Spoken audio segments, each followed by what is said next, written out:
આપણે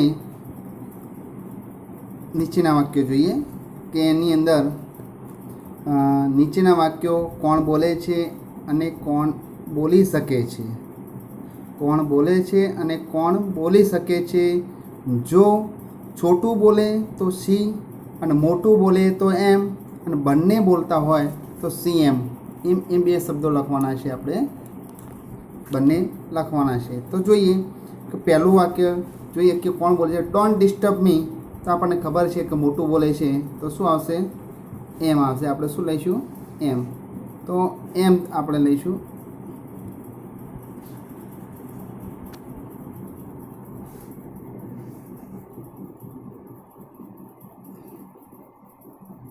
એમ આવે. હવે આગળની વાત કરીએ કે હી જમ્પડ આઉટ. તો એ જમ્પડ આઉટ એટલે કોણ હતું? આ બહાર આવ્યો, તો એ મોટું પોતે જાતે જ આવે છે. પછી યુ કેન ગો બેક નાઉ, હવે તમે ઘરે એટલે હવે પાછા જાઓ. આવું કોણ બોલ્યું હતું? છોટું. કે ભાઈ એને બહાર બોલાવે છે પછી એને પાછા જવાનું કહે છે તો મોટું બોલે છે. અરે છોટું કહે છે કે જ્યારે એને તળાવમાંથી નદીમાંથી બહાર બોલાવે છે ને પછી એને પાછા મોકલે છે. ચલો આગળ. આઈ લવ સ્વિમિંગ, મને તરવું ગમે છે. તો બેને ગમતું હતું તરવાનું. કોને?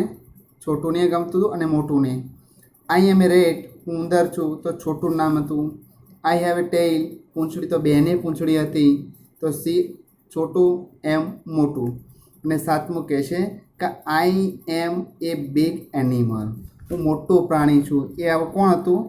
મોટું હતું. તો હવે આ એક ચર્ચા કરી. હવે એક આ એક્ટિવિટી 4ની અંદર જુઓ તમે કે 3 દિવસ પછી મોટું એના મિત્રના ઘરે છોટુના મિત્રની ઘરની મુલાકાત લે છે અને મુલાકાત લેવા માટે જાય છે. ત્યાં શું થયું તે જાણવા માટે નીચેના વાક્યો વાંચવાના છે. એટલે એ જે વાક્યો છે વાંચો અને એની અંદર જે શબ્દો રહી ગયા છે એ આપણે યોગ્ય કૌંસમાં આપેલા જે શબ્દો એ શબ્દો વડે પૂરી અને આખો પેરેગ્રાફ પૂર્ણ કરવાનો છે. જે કૌંસમાં વોજ આપ્યું છે, લાઇકડ આપ્યું, રીચડ આપ્યું, કોલેડ એટલે બોલાવ્યો, સો બતાવ્યો, રિપ્લાઇડ, આન્સર્ડ અને રિટર્ન. આ બધા જે છે એ શું કરવાનું છે? આપણે એને વાક્યના એક દાખલા તરીકે નીચે પેરેગ્રાફ આપ્યો છે. આ પેરેગ્રાફની અંદર પૂરી અને વાક્ય આખું પૂરા કરવાના છે. તો કયો શબ્દ ક્યાં આવે એ આપણે ગુજરાતી કરો એટલે આપણને તરત ખબર પડી જાય. જોઈએ આપણે ચિત્રના આધારે છે. આફ્ટર 3 ડે, 3 દિવસ પછી મોટું વેન્ટ ટુ છોટુ હાઉસ, મોટું છોટુના ઘરે ગયો. હી ખાલી જગ્યા હાય છોટું કમ આઉટ. હવે હી કમ આઉટ એટલે બોલાવ્યો કહેવાય ને. તો બોલાવવા માટે શું શબ્દ છે? કોલેડ. તો અહીંયા શું મૂકીશું? પહેલી ખાલી જગ્યા કોલેડ. છોટું ખાલી જગ્યા નોટ એટ હોમ, તો ઘરે નહોતો. તો છોટું વોઝ નોટ એટ હોમ, છોટું ઘરે નહોતો. એટલે અહીંયા ક્રિયાપદ મૂકવું પડશે. સી સેડ વેલકમ મિસ્ટર મોટું, તેણે શ્રીમાન વેલકમને બોલાવ્યા. સી ઓફર્ડ મોટું એ ફ્રૂટ ડીશ. જો આગળ જોઈએ ફરીથી એક વાર. છોટું ખાલી જગ્યા નોટ એટ હોમ, તો વોઝ નોટ આવશે. અહીંયા ભૂતકાળની રચના છે તો ક્રિયાપદ ટુ બી તરીકે વોઝ આવશે.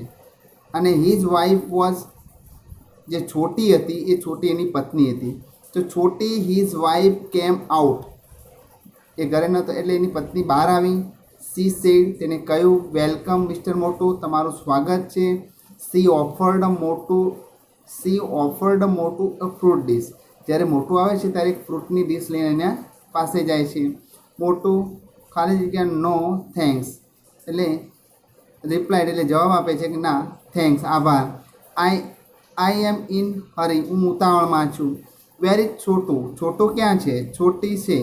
છોટી આન્સર્ડ, છોટીએ જવાબ એટલે આપણે અહીંયા શું મૂકવું? જવાબ આપ્યો એવું કેવું છે તો answered. He is at work, એ કામ માટે ગયો છે. મોટું said okay please give him this tie, આ એને ટાઈ આપજો. It is gift for him, તેના તરફથી આ ભેટ છે. મોટું ખાલી જગ્યા ટુ હિઝ હાઉસ, હવે એના ઘર તરફ પાછો ફર્યો એટલે આપણે રિટર્નને બોલવું પડે. શું બોલવું પડે? રિટર્ન. તો મોટું રિટર્ન ટુ હિઝ હાઉસ. છોટું ખાલી જગ્યા home late, Chhotu return home late.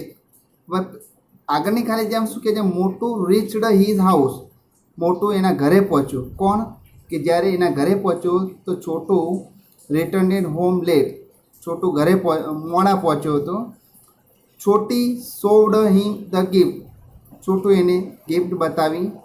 He liked it very much, તેણે આ બહુ જ ગમી. સી સેન્ડ એન SMS, એને SMS કર્યો. Thank you for the blanket. હવે એની ટાઈ એવડી મોટી હતી કે હવે ઉંદર હતું, ઉંદર નાના હતા, એટલે એવડી આની હાથીની ટાઈ એવડી મોટી હતી કે એ બંને જણા જેને બ્લેન્કેટ આપ્યો હોય એવું એમને લાગ્યું હતું. હવે અહીંયા એક્ટિવિટી 5ની અંદર જુઓ, કવિતા છે ધ રેઇનબો. રેઇનબો વિશે આપણે જોઈએ કે શું કહેવા માંગે છે. રેઇનબો કવિતા ગાવાની નહીં, પણ અહીંયા એક સમજવા જેવી છે કે રેઇનબો એટલે આપણને ખબર છે, રેઇનબો એટલે મેઘધનુષ્ય. આકાશની અંદર જે 7 રંગોનું હોય છે મેઘધનુષ્ય, એની ચર્ચા કરે છે. હવે અહીંયા એક રેઇનબોની વાત કરી છે તો જોઈએ અંદર, boat cell on the river, એટલે કે બોટ એટલે આપણે શું કહે છે, જે હોડીઓ જે છે નદીમાં સહેલ કરે છે. And ship sail on a sea, sea એટલે દરિયો, અને વાહનો જે છે મોટા મોટા વાહનો જે છે એ દરિયામાં સહેલ કરે છે. But cloud that cell across the sky, અને પરંતુ વાદળા જે આકાશમાં સહેલ કરે છે. એટ ધ પ્રેટિયર ધેન ધીસ, આ બધા કરતાં વધારે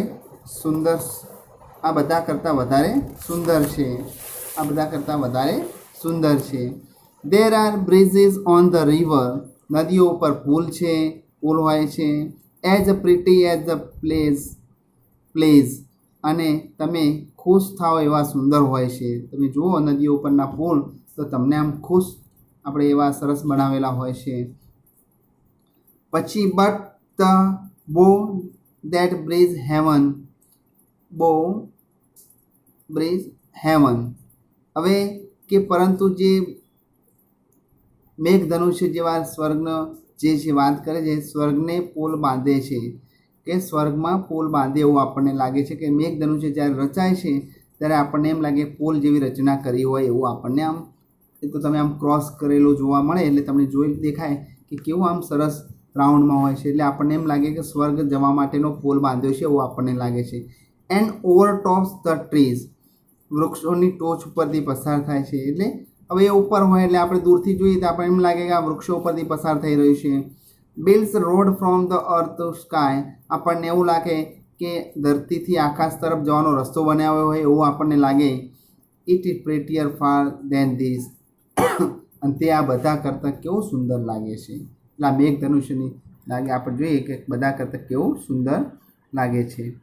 હવે એક્ટિવિટી 6 આપી છે. હવે એક્ટિવિટી 6ની અંદર જે જૂથ કાર્ય છે, બોક્સમાં આપેલા શબ્દોને યોગ્ય ખાનામાં મૂકી કોઠો પૂરો કરો. જરૂર પડે તો શબ્દકોશનો ઉપયોગ કરવાનો છે. હવે અહીંયા 3 ભાગ આપ્યા છે. અહીંયા ફ્રૂટ્સ, વેજીટેબલ, ફેસ્ટિવલ અને યુઝફુલ થિંગ્સ છે. તો દરેક જે વસ્તુ, જે ફળો છે, શાકભાજી છે, તહેવારો છે અને ઉપયોગી વસ્તુઓ જે છે એ 3 ઋતુની અંદર કઈ કઈ વસ્તુ વપરાય છે એ આપણે અહીંયા લખવાની છે. એ હવે તમારે લગભગ આ તો તમને ખબર પડી જાય. દાખલા વિન્ટરમાં શું ફળ આવે, કઈ શાકભાજી હોય, કયો તહેવાર આવે અને કઈ વસ્તુ ઉપયોગી છે. દાખલા તરીકે એક એક્ઝામ્પલ આપું. વિન્ટરમાં લગભગ ફ્રૂટ તરીકે જોઈએ તો આપણે ઉપરનામાં આપ્યું છે અહીંયા આ જે છે એમાં શોધી કાઢવાનું. તો કયું આવે? તો પહેલાં તો આવે છે એપલ્સ આવે, બરાબર છે, ગ્વાવા આવે અને ત્રીજું સુગર કેન આવે. આ 3 વિન્ટરની એટલે શિયાળાની વસ્તુ ફ્રૂટ તરીકે આવે છે. વેજીટેબલમાં જોઈએ તો ખબર છે કે આપણને કેબેજ છે, બ્રિંજલ છે, કોલીફ્લાવર છે અને કેરોટ, આ શિયાળાની આપણે કહીએ તો શાકભાજી છે. અને ફેસ્ટિવલ આપણને કહીએ તો ભાઈ શિયાળામાં ફેસ્ટિવલ કયા આવે? તો ઉત્તરાયણ અને ક્રિસમસ આવે. અને બીજું આપણે વધારે વસ્તુઓ જોઈએ તો સ્વેટર છે, સ્કાર્ફ છે અને હીટર છે. આ રીતે આપણે જોઈ શકીએ છીએ. એવી ઉનાળાની વાત કરીએ તો ઉપરથી શોધતા જવાનું છે. ઉનાળાની અંદર આવે ગ્રેપ્સ આવે, પછી શું આવશે અહીંયા ઉપર શોધતા જવાનું છે. ગ્રેપ્સ દ્રાક્ષ હોય, મેંગો હોય, પછી વોટરમેલન હોય છે. પછી વેજીટેબલમાં કયું આવે? Bitter card, potatoes, onion. પછી તહેવાર કયો છે? હોલી. અને બીજી વધારાની વસ્તુ કઈ છે? Fan, goggles, air conditioner. આ વધારાની વસ્તુ ઉનાળામાં જરૂરી છે. મોન્સૂનની વાત કરીએ કે મોન્સૂનમાં શું હોય છે, જેમ આપણે વિન્ટરમાં લીધું એવી રીતે મોન્સૂનમાં જોવાનું. તો ખરેખર ચોમાસામાં બનાના વધારે હોય, જાંબુ વધારે હોય, પછી લેડીઝ ફિંગર હોય વેજીટેબલ તરીકે. ફેસ્ટિવલમાં જોઈએ તો દિવાળી, રક્ષાબંધન અને જન્માષ્ટમી. પછી ઉપયોગી બીજી વસ્તુ જોઈએ તો અમ્બ્રેલા, એટલે ખબર છે કે આપણે ભાઈ ચોમાસામાં અમ્બ્રેલાની જરૂર પડે અને રેઇનકોટની જરૂર પડે. બસ આ રીતે આપણે શું કરવાનું છે? 3 ભાગમાં 3 ઋતુઓની અંદર ડિવાઈડ કરવાના છે. અને લગભગ આપણને ખબર પડી જાય કે આપણે ખાલી શબ્દ વાંચીએ કે શું કહેવા મળે છે એટલે આ તમારા કોઠામાં લખવાનો હોય.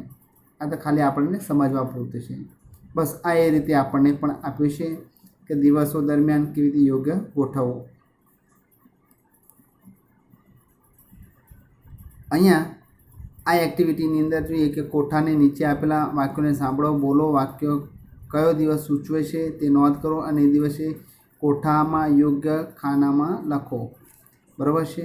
તો હવે આ જે શબ્દ સૂચવે છે અહીંયા લખવાનું છે. દાખલા તરીકે પહેલું એમ કહે છે કે our teacher talk about in the assembly. તો આપણા શિક્ષકે આપણને બોલાવ્યા. તો એ દિવસ કયો હતો? ઈંદ ડે હતો. કયો ડે હતો? ઈંદ ડે.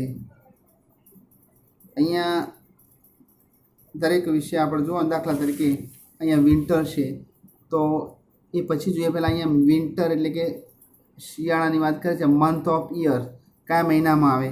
તો આપણને ખબર છે કે ક્રિસમસ, ચિલ્ડ્રન ડે છે નામ દઈએ તો એ નવેમ્બરમાં આવે. પછી વાત કરીએ કે સ્પોર્ટ ડે આવે છે એમાં, તો સ્પોર્ટ ડે ડિસેમ્બરમાં આવે. રિપબ્લિક ડે જાન્યુઆરીમાં આવે અને મધર ટંગ ડે એ ફેબ્રુઆરી. એટલે કહેવાનો મતલબ કે જે શિયાળાના ઋતુના જે 4 મહિનાની અંદર કયા તહેવારો આવે છે લખવાના છે. બરાબર? મેં તમને એક એક્ઝામ્પલ આપ્યું. Children day, sport day, Republic day અને મધર ટંગ ડે. એ રીતે ઉનાળામાં કયા કયા આવે છે જોઈ લઈએ કે આંબેડકર જયંતિ એપ્રિલમાં આવે છે એક જ. બરાબર છે? અને એક બીજું આવે છે પ્રવેશોત્સવ ડે અને વર્લ્ડ એન્વાયરમેન્ટ ડે એ સમરમાં આવે છે. અને મોન્સૂનમાં તો આપણને ખબર છે ઇન્ડિપેન્ડન્ટ ડે આવે છે એ ઓગસ્ટમાં આવે છે. પછી બીજો આવે છે હિન્દ ડે આવે છે. ટીચર ડે આવે તે સપ્ટેમ્બરમાં આવે છે. અને એક ગાંધી જયંતિ આપણને ખબર છે કે ઓક્ટોબરમાં આવે છે. એ આપણે આ રીતે શું કરવાનું? જે તહેવારો આવતા હોય એ ઋતુમાં આપણા જે સ્કૂલના આધારે એ આપણે એ લખવાના છે. અને આની અંદર આપણે જોવાનું છે કે કયો આ બોલીએ એ પ્રમાણે કયો તહેવાર છે, એ કયો દિવસ છે એ આપણે લખવાનું છે. આ પરીક્ષામાં પૂછાય છે તો જોવાનું. Our teacher talked about the assembly. અમારે એક દિવસ અમારા સાહેબે એસેમ્બલીમાં બોલાવે. તો કયા દિવસે બોલાવે? તો હિન્દ ડે. કઈ? હિન્દી ડે તરીકે બોલાવે છે. We watched a play about Gandhi and Sardar Patel. Play એટલે અમે નાટક જોયું. તો ક્યારે જોઈએ છીએ? ગાંધીજી અને સરદાર પટેલના નાટકો જોયા તો આપણે રિપબ્લિક ડે અને ઇન્ડિપેન્ડન્સ ડે વખત જોઈએ છીએ. Student played the teacher role. તો વિદ્યાર્થીઓ ટીચરનો રોલ ક્યારે ભજવે છે? તો ટીચર્સ ડે વખતે. તો આપણે એમાં ટીચર્સ ડે લખીશું. We collected photographs and information about doctor Ambedkar. તો કઈ દિવસે આપણે આ બધું કરીએ છીએ? તો ડૉક્ટર આંબેડકર જયંતિ વિશે, એટલે કે આંબેડકર જયંતિના દિવસે આપણે આ કરીએ છીએ. We planned a quiz on the poet and writer of Gujarati. તો આપણે કવિઓ વિશે અને લેખકો વિશે જો ગુજરાતીના જોઈએ તો કયા દિવસે હોય છે? મધર ટંગ ડે દિવસે હોય છે. છઠ્ઠું જોઈએ તો અવર સ્કૂલ હેવ વેકેશન. સ્કૂલમાં વેકેશન હોય છે. But we gathered to plant sapling in our garden. તો આપણે આપણા ગાર્ડનની અંદર છોડવા વાવવાનું પ્લાનિંગ કરીએ છીએ, વાવીએ છીએ. તો કયા દિવસે વાવીએ છીએ? ધ વર્લ્ડ એન્વાયરમેન્ટ ડે દિવસે વાવીએ છીએ આપણે. પછી our school has a holiday but we gathered two remember Gandhiji. તો આપણા દિવસે સ્કૂલમાં હોળી દિવસે ગાંધીજી વિશેની આપણે ગાંધીજીને યાદ કરીએ છીએ. તો ગાંધીજીને યાદ કરીએ કયા દિવસે કરીએ છીએ? ગાંધી જયંતિના દિવસે. વી સેલિબ્રેટ પ્રવેશોત્સવ, તો એ પ્રવેશોત્સવના દિવસે કરીએ છીએ. વી પાર્ટિસિપેટ ઇન ધ સ્પોર્ટ, આપણે સ્પોર્ટમાં ભાગ લઈએ છીએ તો કયા દિવસે હોય? સ્પોર્ટ ડે વિશે હોય. અને we watched a children film on that day, એ દિવસે આપણે બાળકોની ફિલ્મ જોઈએ છીએ, બાળ ફિલ્મ જોઈએ છીએ તો કઈ આવે? ચિલ્ડ્રન ડે વિશે આવે. તો આ બધી આપણે કયા દિવસે શું ઉજવીએ છીએ એ દિવસો આપણે અહીંયા સાઈડમાં આપણે જે કૌંસ આપે છે, બ્રેકેટ આપે છે, એમાં આપણે કહેવાનું હોય છે. બરાબર છે. હવે આગળની જોઈએ. એક્ટિવિટી 7ની અંદર નીચેના વાક્ય સાંભળો અને વાંચો. બરાબર છે. તો જોઈએ, વાંચીને સાંભળીએ. તો Jaya and I played kabaddi yesterday. શું કહે છે? તો Jaya and I play kabaddi yesterday. તો બિફોર. હવે એક યાદ રાખવાનું, આ બિફોર અને નાવ વિશે સમજણ આપી છે. તો બિફોર એટલે પહેલાં, એટલે ભૂતકાળની રચના બતાવે. પહેલાં એટલે બની ગયેલી ઘટના બતાવે છે. અને અહીંયા વાક્યની અંદર ભૂતકાળની રચના હોય ત્યારે બિફોર આવે, અને જે અત્યારની રનિંગની ચાલુ હોય, અત્યારની ક્રિયા ચાલુ હોય ત્યારે નાવ આવે. એટલે જે વાક્યમાં આપણને ભૂતકાળ બતાવતું હોય આપણે એમાં બિફોર મૂકીશું. બરાબર, બિફોર આવશે. અને જે ચાલુ ક્રિયા બતાવતું હોય ત્યારે આપણે નાવ મૂકીશું. Mohan and Radhika are singing a bhajan in assembly. તો નાવ, કારણ કે સિંગિંગ એટલે ગાઈ રહ્યા છે. Narendra is decorating his class for the independent day. તો નાવ આવશે, કારણ કે અત્યારની વાત છે, ડેકોરેટ કરી રહ્યા છે. Maneka celebrating her birthday last February. Last February એટલે ભૂતકાળની વાત કરી તો બિફોર આવશે. Jayendra is writing an essay in English. Jayendra શું કરી રહ્યા છે? અંગ્રેજીમાં નિબંધ લખી રહ્યા છે તો નાવ આવે, અત્યારની વાત છે. મિસિસ પરમાર કુકડ રોટી સબ્જી ફોર ગેસ્ટ. એટલે મિસિસ પરમાર જે છે એ મહેમાન માટે રોટી સબ્જી બનાવી રહ્યા હતા. કુકડ એટલે બનાવી રહ્યા હતા, તો આપણે બિફોર લઈશું. Sarojben wash clothes early in the morning. હવે સવારની વાત કરી છે, સવારમાં કપડાં ધોયા હતા તો આપણે ભૂતકાળની વાત કરીએ, બિફોર આવશે. Doctor Mehta is examine the patient at his hospital. અને અત્યારે ડૉક્ટર જે મહેતા જે છે એ શું કરી રહ્યા છે? તપાસી રહ્યા છે. તો આપણે અત્યારે તપાસી રહ્યા એટલે નાવ આવશે. તો પછી હવે એ જ રીતે આપણે આ નીચેના વાક્યોને આપણે એ રીતે પૂરા કરવાના છે. તો ripple and Hetal prepared rangoli. Ripple અને હેતલ શું કરી રહ્યા છે? રંગોલી તૈયાર કરી રહ્યા હતા. તો બિફોર આવશે. આમાં શું આવશે? બિફોર. હવે જીગર એન્ડ જિગીસા આર સ્કીપિંગ રોપ. કૂદી રહ્યા છે એટલે આપણે શું કરવાનું છે? એમાં સ્કીપિંગ રોપ એટલે આપણે કહીએ સ્કીપિંગ એટલે આપણે કયા ચાલુ વર્તમાન કાળનું જોવા મળે છે. તો જોઈએ આપણે. હવે આમાં લખવું હોય તો આપણે નાવ આવશે. પછી પ્રકાશ ટ્રાવેલ્સ બાય સાયકલ. ટ્રાવેલ્ડ છે, ઈડી લાગ્યું છે એટલે ભૂતકાળની રચના છે. ચોથામાં જુઓ તો Javed covered the open fruit. Covered એટલે કે જે કવર ઢાંકેલું છે એને ખોલે છે તો કઈ રચના બતાવે છે? ભૂતકાળની રચના એટલે બિફોર આવશે. પાંચમું Devangi is practising garba. Devanshi practice કરી રહી છે. દેવાંગી ગરબાની પ્રેક્ટિસ કરી રહી છે તો ભૂતકાળની નહીં પણ ચાલુ વર્તમાનકાળની રચના છે એટલે નાવ આવશે. પછી છઠ્ઠું જોઈએ તો નીરવ એન્ડ જાનકી હેલ્પડ તન્વી. હવે હેલ્પડ એટલે મદદ કરી તો બિફોર આવશે. સાતમું જોઈએ આપણે કે મિસ્ટર દેસાઈ એરેન્જડ ધ પ્રોગ્રામ્સ. તો એરેન્જડ એટલે કાર્યક્રમ ગોઠવ્યો તો બિફોર આવે. પછી આઠમું my mother is writing A letter. મારા માતા પત્ર લખી રહ્યા છે એટલે નાવ આવે. આઈ વોલ્કડ 3 કિલોમીટર્સ. વોલકડ એટલે હું 3 કિલોમીટર ચાલ્યો, તો એમાં બિફોર આવે. આશીષભાઈ પેસ્ટેડ ફોટોગ્રાફર, તો પેસ્ટેડ એટલે ફોટોગ્રાફર વાત કરી છે, તો ભૂતકાળની રચના છે એટલે આપણે શું કરવાનું, બિફોરની વાત કરીએ. એટલે અહીંયા ચાલુ વર્તમાનકાળ અને ભૂતકાળની રચના અલગ કરવા માટે ભૂતકાળ હોય તો બિફોરની રચના મૂકવાની, એ વાક્યમાં બિફોર આવશે એટલે ઘટના બની ગઈ છે. નાવ જે છે અત્યારે બની રહી છે એટલા માટે બે અલગ કરવાનું છે. હવે અહીંયા નીચેના શબ્દો આપ્યા છે TER, ER અને OR લગાવવાનું છે અને વાક્યો પૂરા કરવાની છે. તો આપણને ખબર છે કે ડૉક્ટરનું સ્પેલિંગ શું બને, DOCTOR, તો આમાં શું લગાવવું પડશે, OR. પછી ટીચરમાં TEACHER લાગશે. ફોટોગ્રાફમાં PHOTOGRAPH, ફોટોગ્રાફર, ફર ER, તો ER લગાવવું પડશે આપણે. પછી પોટર POTTER લગાવવું પડશે. Engineer ENGINER, engineer. Office, officer આવશે, OFFICER. પછી શોપકીપર, તો ER લાગે આમાં, શું લાગે, ER. પછી કંડક્ટર, તો CONDUCTOR લાગે.